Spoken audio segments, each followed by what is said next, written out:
Nous, on travaille dans un territoire qui est la commune sous-Bouxières. On est évidemment dans un endroit assez touristique, un paysage emblématique du parc naturel régional de Lorraine et forcément, il y a des activités qui font vivre ces territoires. C'est imposé par la loi sur la publicité dans les espaces naturels. Nous, on est une commune quand même très attractive, dans un beau paysage, une belle région. On essaie de faire le maximum pour que tout soit le plus harmonieux, lutter un petit peu contre la disharmonie que pouvaient représenter les signalétiques que les uns et les autres pouvaient faire par eux-mêmes, était un souci.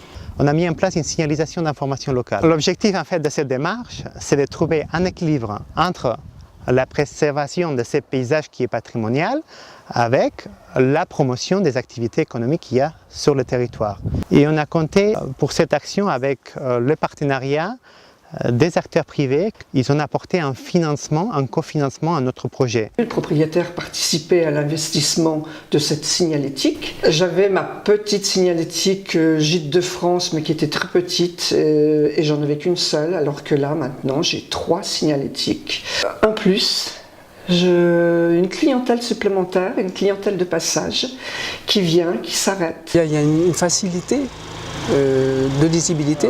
L'intérêt au niveau de la signalétique qu'on a pu avoir, c'est pour que les clients puissent nous retrouver plus facilement. Et en même temps, ça nous a mis un peu un pied à l'étrier. On a eu quand même pas mal de retours favorables, même via Facebook, qui ont pu voir l'atelier, on va dire entre guillemets, se développer par l'intérêt justement de la mise en place de ce type de panneau.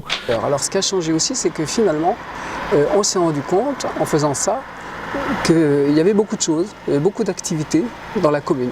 Donc ça aussi, c'est un autre point positif auquel on ne pensait pas au tout début. Finalement, de cette contrainte qui était la réglementation sur l'affichage publicitaire, le territoire de Bouxières-sur-les-Côtes, il en a fait une force.